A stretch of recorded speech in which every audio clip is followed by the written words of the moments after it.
আসসালামু আলাইকুম প্রিয় ফুটবল ফ্যান্স, জিআর ফুটবল নিউজে আপনাকে স্বাগতম। আজই আমরা আলোচনায় তুলে ধরব কারিম হাসান স্মিথ, যে কিনা বাংলাদেশের ডিফেন্ডের অন্যতম এক ভরসার নাম। তবে তিনি কেন বাংলাদেশের জার্সিতে আন্তর্জাতিক ম্যাচগুলো খেলতে পারবেন না, সেটাই আজকের আলোচনায় তুলে ধরার চেষ্টা করব। ফুটবল প্রেমী বন্ধুরা, আপনারা হয়তো জানেন জুনের ঢাকায় বাংলাদেশের বংশোদ্ভূত প্রবাসী ফুটবলারদের যে ট্রায়াল হবে, সেই ট্রায়ালে 48 জন প্রবাসী যোগ দেবে। আর সেই 48 জনের মধ্যে যিনি সেরা তিনি হলেন কারিম হাসান স্মিথ। বিষয়টি নিশ্চিত করেছেন শাকিল মাহমুদ, যে কিনা বাংলাদেশ প্রবাসী ফুটবলারদের এজেন্ট হিসেবে কাজ করছেন। তাছাড়া তিনি একজন ফুটবলীয় কোচ, তার চোখে অন্যতম একজন সেরা ফুটবলার এই কারিম হাসান স্মিথ। কারিম হাসান স্মিথ একজন অলরাউন্ডার ডিফেন্ডার, সব জায়গায় তার পারফরমেন্স চোখে পড়ার মতো। এই প্লেয়ারটা মাল্টিপল পজিশনে অকুপাই করে খেলতে পারেন। তিনি একই সাথে left back, right back end centre back পজিশনে স্বাচ্ছন্দ্যে খেলতে পারেন, ছন্দ রটাতে পারেন। তাহলে কেন কারিম হাসান স্মিথ বাংলাদেশের জাতীয় দলের হয়ে আন্তর্জাতিক ম্যাচগুলো খেলতে পারবেন না? কারণ হলো ফিফার জাতীয় দলে খেলার নিয়ম অনুযায়ী একজন ফুটবলার তার মা বাবা, দাদা দাদি অথবা নানা নানির মধ্যে অন্তত একজন যদি বাংলাদেশের নাগরিক হন অথবা বাংলাদেশে জন্মগ্রহণ করেন, তাহলে তিনি বাংলাদেশের হয়ে আন্তর্জাতিক ম্যাচগুলো খেলতে পারবেন। কিন্তু কারিমের ক্ষেত্রে শুধুমাত্র তার নানির ভাই বাংলাদেশে ছিলেন, যা নিয়মের আওতাভুক্ত নয়। দ্বিতীয় আরেকটা পদ খোলা ছিল কারিম হাসান স্মিথের জন্য।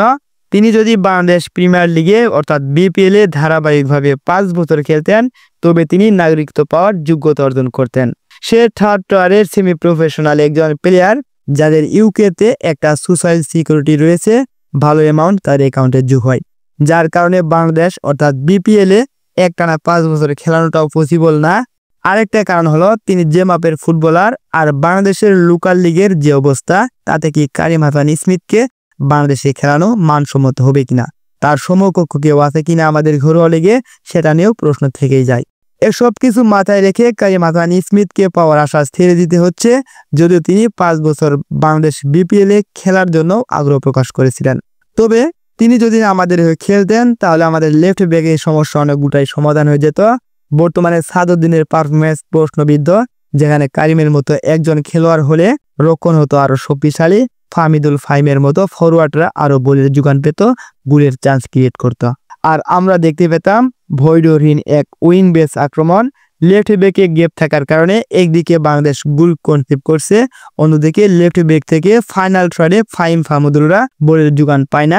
লেফট ব্যাক থেকে ক্রস না আসার কারণে ফাহমিদুল ইসলামকে জেলতে দেখি না আমরা হয়তো কারিম হাসান স্মিথকে বাংলাদেশে পাচ্ছি না, কিন্তু এটাই শেষ নয়। বাফুফে যদি এই ধরনের উদ্যোগ অব্যাহত রাখে, তাহলে ভবিষ্যতে আমরা অনেক কারিম হাসান স্মিথকে লাল সবজির রাত্রিতে মাঠে দেখতে পাবো।